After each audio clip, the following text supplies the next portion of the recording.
Everyone, this is Tim from YourSixStudios. Today in this video I'm going to show you how to minimize YouTube on your Android phone. So if you want to go ahead and watch this while you're still doing stuff on your phone, we can just open up YouTube right here and then go to the switcher. So I have a switcher button, so I can just do this.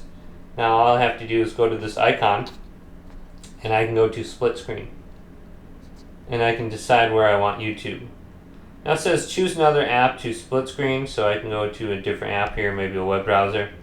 So I have YouTube on the top and I can drag and drop this above or below so you can see.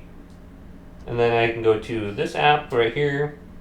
This is my web browser. So I have YouTube on the top and then this app on the bottom.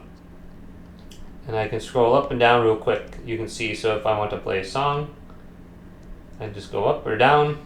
Then I can hit back and I should be able to just get out of here too. Or hit the switcher again. Also, you can just go to this, and I believe you can clear this out. And then you can just go back and it should be working like normal now. So yeah, just open up YouTube and then open up another application, go to the switcher, go to split screen. And then you have to choose another app to use. So yeah, check this out.